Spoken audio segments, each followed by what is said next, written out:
ચાલો બાળકો, આજે આપણે નવું ચેપ્ટર ત્રિકોણમિતિ, આમ તો ત્રિકોણમિતિનો પરિચય છે, ચેપ્ટર 8. હા, ચેપ્ટર 8 ત્રિકોણમિતિનો પરિચય.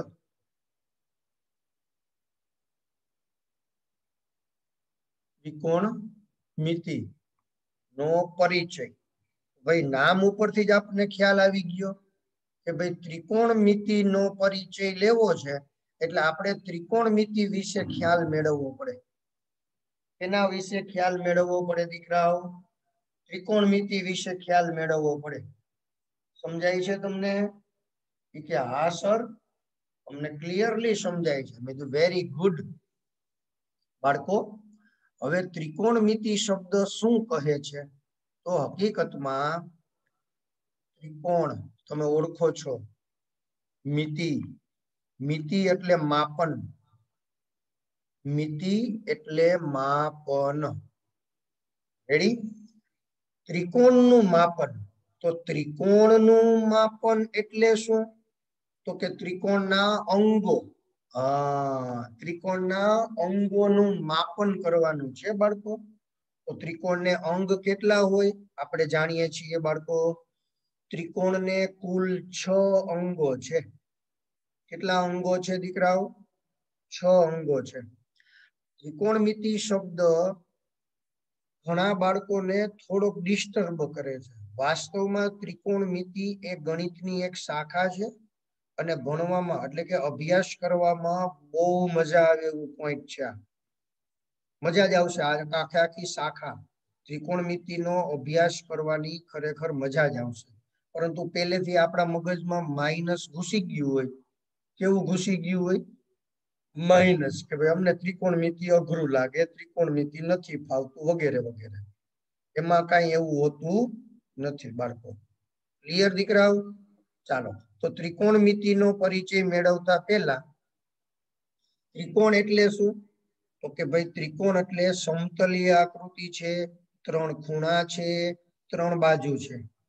ત્રિકોણના પ્રકારો ખૂણાને અનુલક્ષીને જોઈએ, ખૂણાને અનુલક્ષીને તો 3 મળે: લઘુકોણ ત્રિકોણ, ગુરુકોણ ત્રિકોણ અને કાટકોણ ત્રિકોણ. આપણે આ ચેપ્ટરમાં આનો જ અભ્યાસ કરવાનો છે. એને અનુલક્ષીને છે, ખૂણાને અનુલક્ષીને. બાજુને અનુલક્ષીને પ્રકાર કેવા હોય? તો સમબાજુ, સમદ્વિ બાજુ જેની 2 બાજુ સરખી હોય, વિષમ બાજુ જેની એકેય બાજુ સરખી ન હોય, આવા પ્રકારો. આપણે ભણવાનું છે માત્ર લઘુકોણ ત્રિકોણની જ ચર્ચા. ખાસ ધ્યાન દો. લઘુકોણ ત્રિકોણ હોય ને, મને કે સર લઘુકોણ ત્રિકોણની ચર્ચા નહીં, કાટકોણની. મેં કીધું વેરી ગુડ દીકરાઓ, તમારું ધ્યાન તો હતું. કાટકોણ ત્રિકોણની ચર્ચા. કાટકોણ ત્રિકોણમાં એક ખૂણો 90 અંશ હોય. એટલે આપણે કુલ 6 અંગનું માપન કરવાનું છે. તો 6 અંગમાંથી એક અંગ આપણને આપી દીધો છે, કાટકોણ છે.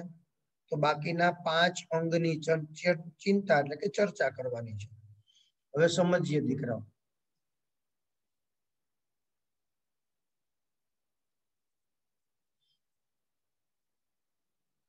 ત્રિકોણ એબીસી, એમાં માપ ખૂણો બી 90 દેખાય છે. હા, ત્રિકોણ એબીસી માં માપ ખૂણો બી બરાબર 90. હવે મારા વાલાઓ, તમે સમજો. કે સર, મેં કીધું બોલો બોલો. કે ત્રિકોણના ત્રણેય ખૂણાનો સરવાળો 180. મેં કીધું બિલકુલ સાચી વાત છે. હવે ત્રિકોણના ત્રણેય ખૂણાનો સરવાળો 180 જો સમજો. હા, માપ ખૂણો એ, માપ ખૂણો બી, માપ ખૂણો સી બરાબર 180. હવે એમાં આના ભાગમાં 90 આવે, 90. પછી 90 આપણે આ તરફ લાવીએ એટલે માઇનસ થાય. કે હા સર, સાચી વાત છે. તેથી માપ ખૂણો એ વત્તા માપ ખૂણો સી બરાબર 90. તા તો ઓલો જીવલો બેઠો બેઠો કે ખૂણો એ 45, ખૂણો સી 45 સર મને આવડી ગયું કે લે આવું કેતો તો ચલો જીવલાની વાત જ આખી નોખી છે બાળકો જેના મગજમાં આવું છપાય ને કે a વત્તા સી બરાબર 90 તેથી a બરાબર 45 સી બરાબર 45 જેના મગજમાં આવું છપાય એટલે કે જેને આવો જબકારો થયો હોય ને એ બાળકો મેથ્સમાં ખાસ ધ્યાન આપે એનું મેથ્સ નબળું છે જેને આ જબકારો આવો થયો અત્યારે મેં લખ્યા પછી કે a વત્તા સી બરાબર 90 તો a 45 અને સી 45 ઈ વિદ્યાર્થી ખરેખર સાયન્સમાં ન હાલે આ અમારું તારણ છે ક્લિયર બાળકો એટલે મેથ્સ સાયન્સની અંદર 11-12 સાયન્સ રાખીને આપણે મેથ્સ કરવું હોય અથવા તો ડિપ્લોમા કરીને એન્જિનિયરિંગમાં જવું હોય બધાયમાં મેથ્સ આવે હો મારા વાલાઓ મેથ્સ આવે હા એટલે કાળજી લેજો હા રેડી ચાલો દીકરાઓ એવું ન હોય કે 45 મળે પણ તમારા મગજમાં એવો જ ઝબકારો થાય 2 45 વાસ્તવમાં એવું નથી આ ખૂણો ધારો કે 30 હોય ને આ 60 છે આમ કહે છે આ 10 હોય ને દીકરાઓ તો આ 80 છે આ 1 હોય ને તો આ 89 છે આવું કહે છે કે હા હવે સમજાણું બાળક બેયનો સરવાળો કેટલો થવો જોઈએ 90 હાલો હવે ઈ બંનેનો સરવાળો 90 થવો જોઈએ તો અહીંયા બાજુઓ કેટલી છે બાજુઓ 3 છે બાળકો હવે ઈ બાજુઓ 3 છે AB BC અને AC ઈ કે સર એનું તમને ખબર છે શું ખબર છે ઈ કે પાયથાગોરસ બાપાનો પ્રમેય મેં કીધું વેરી ગુડ મારા દીકરાઓ તમને આવડે છે આ 3 બાજુમાંથી 2 બાજુ આપેલી હોય તો ત્રીજી બાજુ આપણે ગોતી શકીએ પાયથાગોરસ પ્રમેય મુજબ મેં કીધું વાહ આવડી ગયું મારા દીકરાઓ હવે આ જે બાજુ છે ને મેઇન 3 જ બાજુ છે AB BC AC આનો ગુણોત્તર લેવો છે 6 મળે એના ગુણોત્તરો હકીકતમાં કેટલા મળે 6 એક આમ AB ના છેદમાં AC BC ના છેદમાં AC AB ના છેદમાં BC અને ગુણોત્તર કહેવાય આ 1 2 અને 3 તો જીવલો કે તમે તો 6 ગુણોત્તર મળે એમ કહેતા હતા મળ્યા તો 3 જ આ તો જીવલાની બાજુમાં બેઠો બેઠો ક્યાં 1 2 3 4 5 6 મળી ગયા અરે ભાઈ એને ગુણોત્તર ન કહેવાય આખે આખું ભેગું થાય એનું નામ ગુણોત્તર એટલે જીવલો સાચો હતો પણ એની બાજુમાં બેઠેલો વિદ્યાર્થી છે ને ઈ મારો વાલો 6 ગુણોત્તર આને ગણતો હતો એવું ન હોય તો બાકીના 3 ક્યાં મળે ઊંધું વ્યસ્ત લઈ લેવાનું એસી ના છેદમાં AB આમાં વ્યસ્ત લઈ લેવાનું એટલે એસી ના છેદમાં બીસી આમાં વ્યસ્ત લઈ લેવાનું એટલે બીસી ના છેદમાં AB આમ આવા કુલ આપણને 6 ગુણોત્તરો મળે હવે આ જે 6 ગુણોત્તરો છે ને દેખાણા 6 ગુણોત્તરો કે હા એ 6 ગુણોત્તરો સાથે કોઈ એક વિધેય અલગ અલગ વિધેય હા મને કે સર આ ન સમજાણું દીકરાઓ આ વિધેય છે ને એ તમારે 11th સાયન્સ ની અંદર ભણવાનું આવે મારા વાલાઓ તમને એક નાનકડી બાબત વાત કરી દઉં હો હું જ્યારે ભણતો ને એટલે કે તમારા શિક્ષક એટલે હું પોતે જ્યારે અભ્યાસ કરતો ને વિદ્યાર્થી અવસ્થામાં ત્યારે મારે 11મું સાયન્સ જ્યારે ભણવાનું શરૂ થયું ને ત્યારે ત્રિકોણમિતિ ભણવાનું પહેલી જ વાર આવ્યું 10મા ધોરણ સુધી ત્રિકોણમિતિ હતું જ નહીં અમારી વખતે મારા પોતાના 11 સાયન્સના અભ્યાસમાં ત્રિકોણમિતિ આવતું મારા શિક્ષકો જેમની પાસે હું ભણ્યો છું મારા શિક્ષકો જ્યારે કોલેજમાં હતા ને કોલેજમાં ત્યારે એમને ત્રિકોણમિતિ ભણવાનું આવતું જ્યારે મેં ભણાવવાનું શરૂ કર્યું ને દીકરાઓ એટલે 9મા અને 10મા આવવાનું શરૂ થયું એટલે આવા ઉચ્ચ અભ્યાસમાંથી ધીમે ધીમે આમ નીચેના અભ્યાસ તરફ જુદા જુદા પ્રકરણો આવતા જતા હોય અમુક પ્રકરણોને ઉડાડી નાખવામાં આવ્યા હોય કે ભાઈ આની જરૂર નથી જેમ કે અહીંયા મેં કીધું ગુણોત્તર આ ગુણોત્તર અને પ્રમાણ નામનું ચેપ્ટર જૂના સમયમાં 10મા ધોરણમાં હતું રેડી? હવે એક ચલન નામનું ચેપ્ટર હતું, પછી આંકડા સોરી આવકવેરો નામનું ચેપ્ટર હતું, હપ્તાની ખરીદી હતી. અત્યારે આપણે EMI ઉપર ઘણી બધી વસ્તુની ખરીદી કરીએ છીએ. નો કોસ્ટ EMI, આ શબ્દથી તમે પરિચિત છો બાળકો? EMI એટલે જ હપ્તાથી ખરીદી. એ હપ્તાથી ખરીદી નામનું ચેપ્ટર 10મા ધોરણમાં હતું. એટલે આપણે હપ્તે લાવીએ પણ એમાં વ્યાજનો દર કેટલો હોય, ઊંચો હોય, એ વ્યાજનો દર શોધવાના દાખલા આવતા. એ અત્યારે ઉડાડ નાખ્યું છે. એવી રીતે આવકવેરો નામનું ચેપ્ટર આવતું. અત્યારે આપણે બધા, તમારા પેરેન્ટ્સ જે કોઈ ઇન્કમ મેળવતા હોય એમની ઉપર ગવર્મેન્ટને ઇન્કમ ટેક્સ ચૂકવતા હોય, તો એ 10મા ધોરણથી જ આપને ખ્યાલ હોય તો આપણને ઇન્કમ ટેક્સ કોને કહેવાય, સરકારને ટેક્સ કેવી રીતે ચૂકવવાનો હોય, એની બધી માહિતી મળતી. પણ એ બધું વહી ગયું.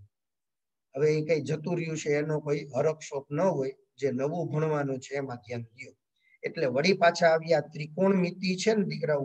હું પોતે 11 સાયન્સમાં ભણ્યો છું, 11-12 સાયન્સમાં અને કોલેજમાં. રેડી? તો અમારા માટે જ્યારે અમારા આગળના અભ્યાસ કરતા, અમારાથી 1 વર્ષ આગળના વિદ્યાર્થીઓ અમને ડરાવતા, ત્રિકોણમિતિ અઘરું. એટલે વિદ્યાર્થી અવસ્થા હોય એટલે બધા ડરી જાય. પણ મેં જ્યારે અભ્યાસ કર્યો ને ત્યારે મને ખુદને એવું લાગ્યું કે ખરેખર ત્રિકોણમિતિ સહેલું છે ને આ બધા મારા વાલાઓ ત્રિકોણમિતિ અઘરું અઘરું એવું કહે છે. એવી જ રીતે ચર્ચા પાછા અહીંયા આવી જાય વિધેય. દીકરાઓ 10મા ધોરણમાં પહેલું જ ચેપ્ટર વિધેય આવતું જૂના કોર્સમાં. વિધેય એટલે બે ગણ વચ્ચે સંબંધ બતાવે. બરાબર? એ હવે 11 સાયન્સમાં આવી ગયું, સંબંધ અને વિધેય એવું ચેપ્ટર આવે 11 સાયન્સમાં. એટલે આ જે ત્રિકોણમિતિ હું કહું છું ને એ ખરેખર વિધેય છે. શું છે?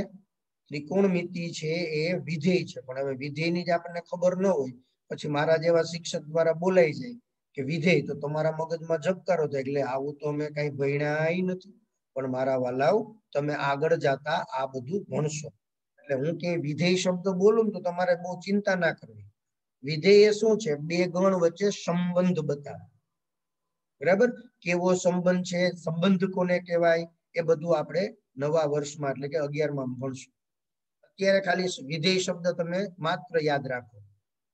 ચાલો દીકરાઓ, તો આ બધા જે કઈ છે ને ગુણોત્તરો, એને અલગ અલગ વિધેયથી સાંકળી લેવામાં આવે. અલગ અલગ વિધેયથી. આપણા માટે એવા કુલ 6 વિધેયો છે. આપણા માટે એટલે ત્રિકોણમિતિમાં. એના આખા નામ લખું છું. SINE, sine. પણ એમાંથી એને 3 જ અક્ષરથી દર્શાવાય, SIN.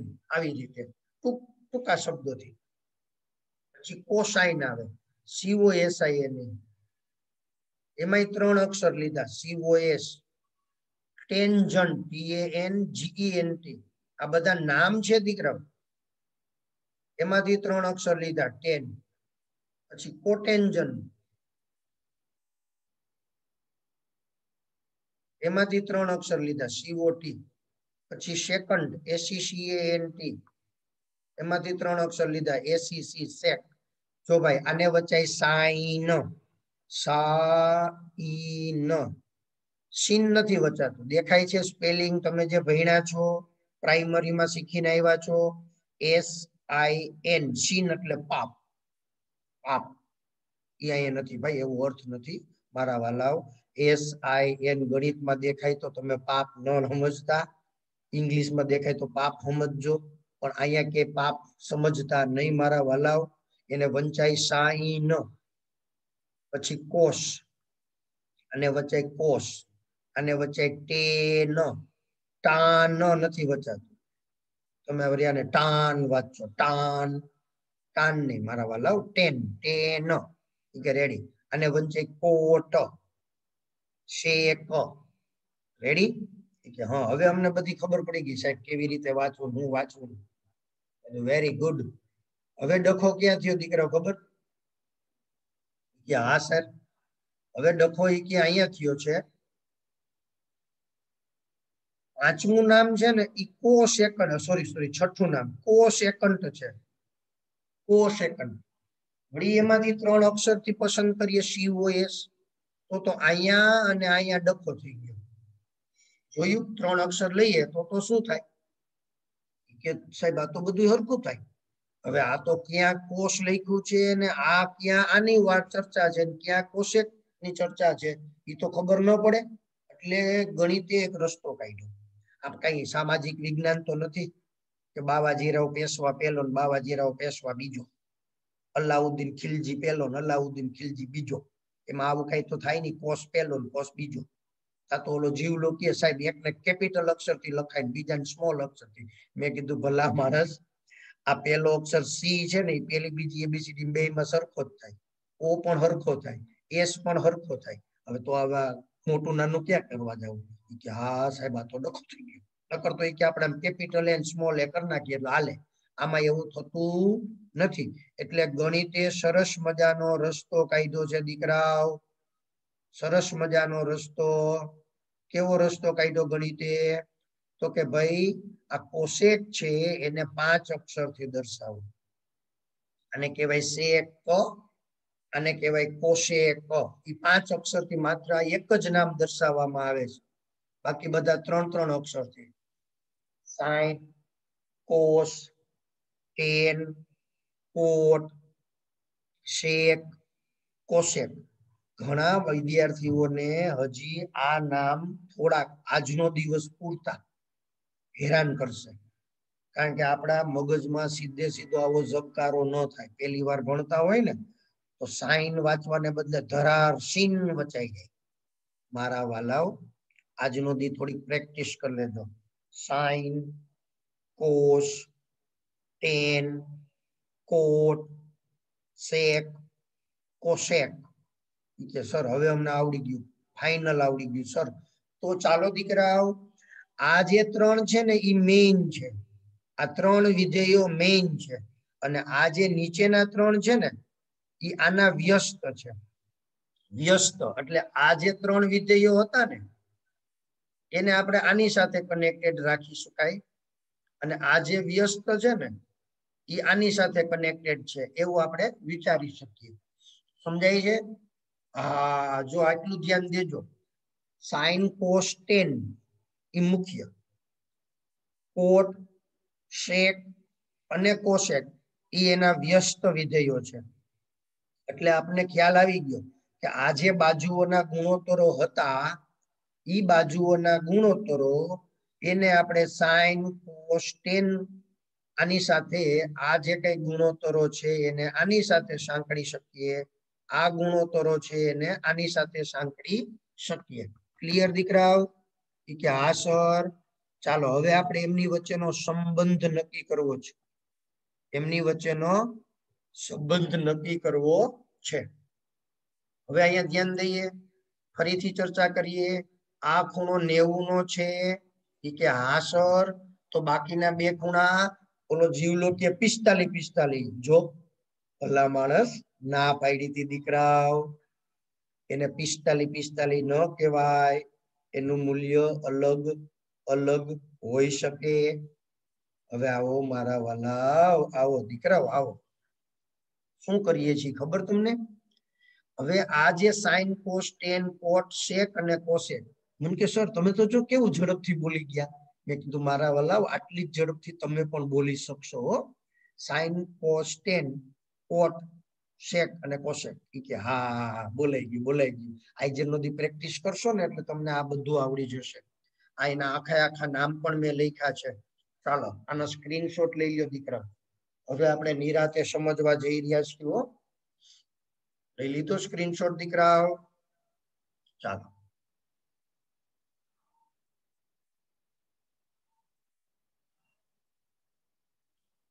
તો માપ ખૂણો B90. ધારો કે માપ ખૂણો C થીટા છે. જો હા, હવે આપણે આવી રીતે લેશું. માપ ખૂણો C બરાબર થીટા. જો આને આવી રીતે આમ કરીને આમ લખવામાં આવે ને એને થીટા કહેવાય. એ ખૂણાનું નામ છે. ટૂંકમાં એને એ રીતે દર્શાવ્યો છે. આલ્ફા ને આવી રીતે દર્શાવે. આલ્ફા અને બીટા કહેવાય, અને ગેમા કહેવાય. આ બધા ખૂણાના સંકેતો છે માત્ર. અત્યારે તમે આને થીટા ન કીધું હોય તો એને તમે સી પણ બોલી શકો. હા, શું બોલી શકો? સી. હાલો આને થીટા થી યાદ રાખજો, એટલે ખાલી થીટા વડે દર્શાવ્યો છે, તો ધ્યાન દેજો. તો આપણે ગુણોત્તરો અલગ અલગ લેવાના છે. એમાંનો પહેલો ગુણોત્તર કોઈને કહેશો નહીં ને કાંઈ કે ના સર, જો હવે આવી રીતે સાઈન થીટા, અને બીજી વાત હવે ફરીથી સમજી લ્યો, સાઈન આખે આખું હતું, એમાંથી આપણે 3 જ અક્ષર લીધા. હવે આપણે જે ચર્ચા કરવી છે એ એસ આઈ એન, એની સાથે અહીંયા ખૂણો, આ ખૂણો બાજુમાં હોવો જોઈએ, જોઈએ અને જોઈએ જ.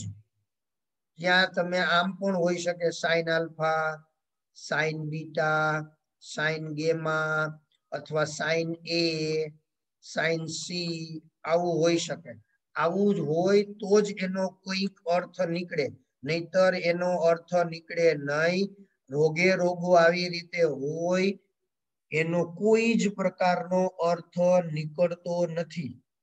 ખાલી સાઈન લખ્યું હોય એની કોઈ વેલ્યુ જ નથી, ખાલી કોષ લખ્યું હોય એનો કોઈ અર્થ જ ન નીકળે.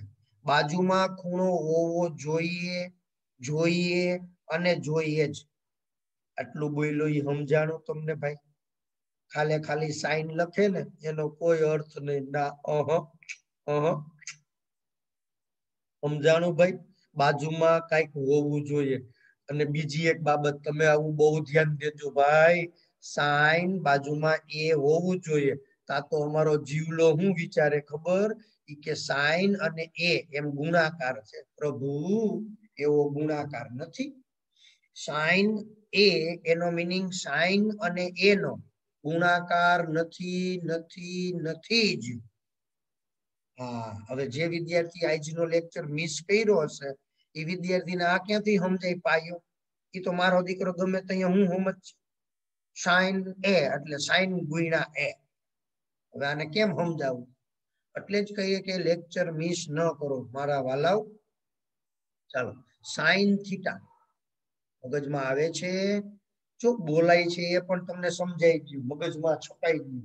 Sine theta. હા, હવે ત્રિકોણમિતિ માટે સરસ મજાની બાબત છે. સાઈન થીટા એટલે સામેની બાજુ છેદમાં કર્ણ,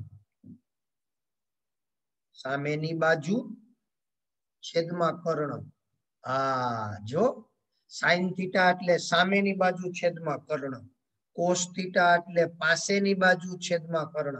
આવું ગુજરાતીમાં તમારે ખાસ યાદ રાખવાનું છે, પાસેની બાજુ છેદમાં કર્ણ. હા, ટેન થીટા સામેની બાજુ છેદમાં પાસેની બાજુ. મારા વાલાવ, આવી રીતે તમારે ગુજરાતીમાં યાદ રાખવાનું છે. આ એના ગુણોત્તરો છે, આપણે વાત જ કરી. હવે થીટા એટલે અહીંયા છીએ આપણે દીકરાઓ, અહીંયા છીએ, તો એની સામેની બાજુ આને કહેવાય, પાસેની બાજુ આને કહેવાય હો, અને કર્ણ આને કહેવાય. એ તો ખબર છે ને. ખૂણા માટે તમારે તરત જ થીટા પાસે પહોંચી જવાનું. ક્યાં પહોંચી જવાનું? થીટા પાસે. અહીં આ ખૂણે પહોંચી જવાનું. ત્યાં તમને સાઈન સી બોલે ને, તોય તમારે ગુજરાતીમાં તો આ જ યાદ રાખવાનું, સામેની બાજુ છેદમાં કર્ણ. ઘણાય તો શું કરે ખબર? ટૂંકમાં બોલે, સાબા છેદમાં કર્ણ. એવું ના બોલે. સામેની બાજુને આખું નામ જ બોલજો, સામેની બાજુ. પાસેની બાજુ હોય ને એને મારો વાલીડો શું બોલે ખબર? પાબા છેદમાં કર્ણ. એવું ન બોલાય, પાબા એવું ન બોલાય.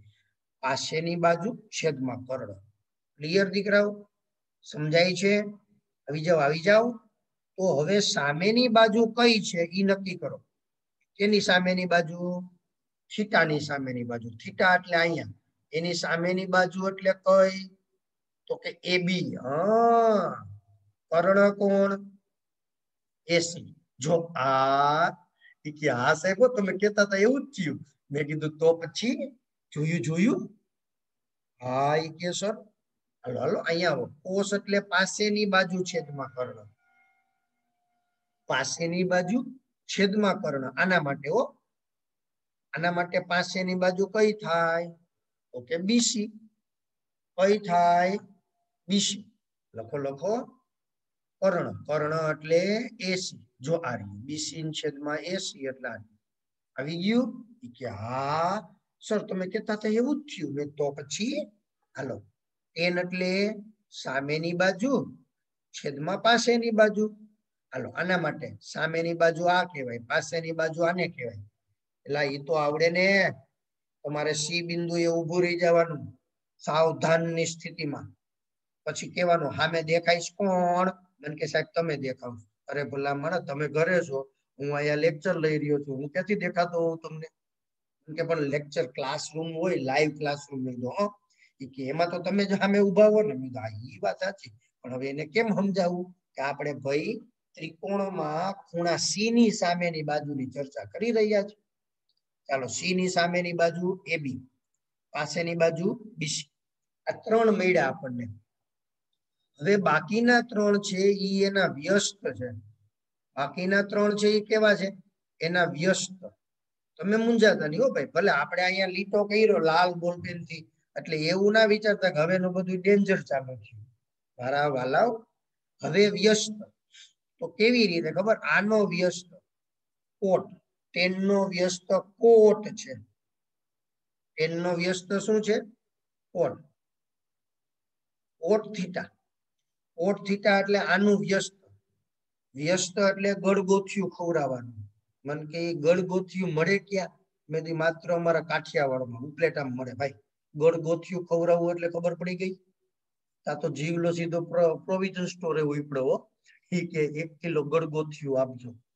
પ્રોવિઝન સ્ટોર વાળા ભાઈ કે ભાઈ આ તું ગળગોથિયું શબ્દ લઈ આવ્યો છો ક્યાંથી? જીવલો તો પાછું મારું નામ દઈ જ દે. પછી દુકાનદારે એને સમજાવ્યું કે ભાઈ સાહેબને આવી મજાક કરવાની ટેવ છે વાલા. તું અહીંયા પોઈચમાં ગળગોથિયું ક્યાંય મળે નહીં, ગોતવા જાતો નહીં. બોલો એવું પ્રોવિઝન સ્ટોર વાળાએ જીવલાને કીધું. એટલે તમે ગળગોથિયું ગોતવા જાતા નહીં હો, ક્યાંય ના મળે મારા વાલા. અહીંયા આવી જાવ પાછા. વ્યસ્ત એટલે કોટ એટલે પાસેની બાજુ છેદમાં સામેની બાજુ. આવું નિયમ છે, આ એની વ્યાખ્યા છે. ઓકે, ઈ બરાબર છે. હવે સમજાય. હાલો આના માટે પાસે અહીંયા હો, અહીંયા પાસેની બાજુ આ કહેવાય. એટલે શું થયું? તો કે BC. Very good. છેદમાં AB. હવે sec થીટા. એ sec થીટા છે ને એ કોષનું વ્યસ્ત છે. એનું વ્યસ્ત છે કોષનું. એટલે કર્ણના છેદમાં પાસેની બાજુ. આજનો દિવસ પૂરતો જ તમને આ થોડુંક હેરાન કરશે હો. કર્ણ એટલે 80, પાસેની બાજુ એટલે BC. રેડી. હવે આવ્યું કોસેક થીટા. ફરીથી બોલું છું દીકરાઓ, ઈ છે સાઈન નું વ્યસ્ત, આનું વ્યસ્ત. તો સાઈન એટલે સામેની બાજુ છેદમાં કર્ણ, તો આ કર્ણના છેદમાં સામેની બાજુ. તો વળી પાછું આપણે ચર્ચા કરો. અહીંયા ઉભા રહીએ, ગુજરાતી વાળું બોલીએ. કર્ણ એટલે 80 લખો. પાસેની બાજુ ભાઈ સામેની બાજુ એટલે AB. બોલો આ 6 અંગો આપણે ત્રિકોણમિતિના શીખ્યા. ત્રિકોણમિતિના વિધેયો છે 6: સાઇન, કોસ, ટેન, કોટ, સેક અને કોસેક. મને કે સાહેબ તમે જ જો. મેં કીધું એ તો તને મેં વાત કરી, તું એટલું ઝડપથી બોલી શકે. સાઇન, કોસ, ટેન, કોટ, સેક અને કોસેક. આજનો દિવસ પૂરતો જ જરાક પ્રોબ્લેમ છે તને, પછી તો તું પણ મારા વાલા આટલી જ ઝડપથી બોલી શકીશ. અહીંયા આવી જાઓ. આવી રીતે ગુજરાતી વાળું નામ તમારે પાકે પાયે યાદ રાખવાનું છે. આજનો દિવસ તમારે આ તો આવડવું જ જોઈએ, આ તો આવડવું જ જોઈએ. મને કે પણ સર હવે તમે આ લીટા કરવાનું બંધ કરો, સારું નથી લાગતું. મેં કીધું હા એલા, કેવું ભંગાર લાગે. ચાલો, સાઈન સામેની બાજુ છેદમાં કર્ણ. ભલે થીટા બોલવો પડે પણ તમે પાકું કરવામાં ખાલી થીટા નહીં બોલો ને તો હાલશે. સાઇન થીટા સામેની બાજુ છેદમાં કર્ણ, કોસ થીટા પાસેની બાજુ છેદમાં કર્ણ, ટેન થીટા સામેની બાજુ છેદમાં પાસેની બાજુ, કોટ થીટા પાસેની બાજુ છેદમાં સામેની બાજુ, સેક થીટા કર્ણ છેદમાં પાસેની બાજુ, કોસેક થીટા કર્ણ છેદમાં સામેની બાજુ. આટલું સરળ છે, આટલું સરળ છે દીકરા, આટલું સરળ છે. આવડી જાય કે હા. હવે આપણે થોડોક એમાં ડિવિઝન નવું શીખીએ. એમાં કાંઈ એટલે કાંઈ ચિંતા નથી હો દીકરાઓ. હા, ફરીથી ધ્યાન દો. સાઇન થીટા નો વ્યસ્ત કોશેક થીટા છે. હા ઈ કે ઈ સર ખબર છે. હવે એનો મીનિંગ શું થયો ખબર? સાઇન થીટા ઇન્ટુ કોશેક થીટા બરાબર એકડો થાય. આવું ગમે ત્યાં તમને જોવા મળે ને એટલે એકડો લખાય. કારણ એલા બે વ્યસ્ત હોય ને, ધારો કે આ 2/3 છે તો એનો વ્યસ્ત 3/2 થાય. હવે એનો ગુણાકાર કરો તો આ અને આ ઉડી જાય એટલે એકડો વધે. ટૂંકમાં બે વ્યસ્તનો ગુણાકાર હંમેશા 1 થાય. તમને ખબર દીકરાઓ? વ્યસ્તની વ્યાખ્યા જ ઈ છે. વ્યસ્તની વ્યાખ્યા જ મેઇન ઈ છે. જે બે સંખ્યાનો ગુણાકાર 1 થાય ને એને એકબીજાની વ્યસ્ત કહેવાય. એની મેઇન વ્યાખ્યા છે. આપણે એ કોઈ દી સમજે જ નથી. આપણે જેમ કે 2/3 એને કે ગોથલિયું ખવડાવી દો 3/2 એનો વ્યસ્ત. આપણે આવું જ શીખીને આવ્યા છીએ. પાયો જ કોઈ દી હરખાઈ ભણ્યા નથી. હવે સમજાણું? જે બે સંખ્યાનો ગુણાકાર 1 થાય એ બે સંખ્યાને એકબીજીની વ્યસ્ત કહેવાય. એટલે સાઇન ની વ્યસ્ત કોશેક, કોશેક ની વ્યસ્ત સાઇન એમ. હવે સમજાણું? કે હો રેડી. ચાલો, સાઇન થીટા નો વ્યસ્ત કોશેક થીટા, એવી જ રીતે કોસ થીટા નો વ્યસ્ત સેક થીટા. એટલે એનો મીનિંગ થશે cos theta into sec theta બરાબર 1. આપણને ક્યાંય આવું જોવા મળે ને એટલે તરત જ આપણે એવું કરી લેશું. પછી આવ્યું ટેન થીટા. ટેન થીટા નો વ્યસ્ત કોટ થીટા. એટલે 10 ઇન્ટુ કોટ બરાબર એકડો. આવું થાય. ચાલો આટલાનો સ્ક્રીનશોટ લઈ લ્યો દીકરાઓ. હાવ હેલું છે. હાવ હેલું છે. મજા જ આવ્યા રાખે દીકરાઓ તમને.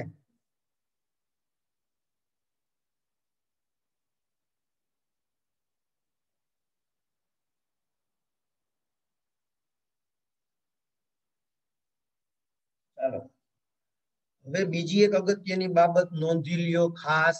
હવે જે હું બોલું ને એ તો તમારે ખાસ નોંધવાની જ છે ભાઈ. શું કહીએ છીએ ખબર? આ જે ત્રિકોણમિતીય ગુણોત્તરો છે ને,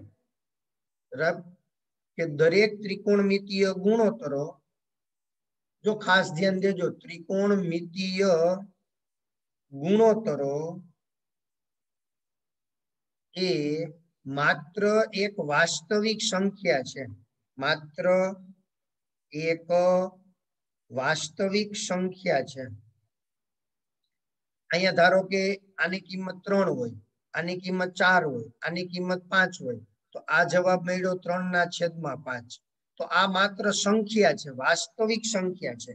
એને કોઈ એકમ નથી. જેને કોઈ એકમ નથી. આ ખાસ નોંધ રાખો ભાઈ.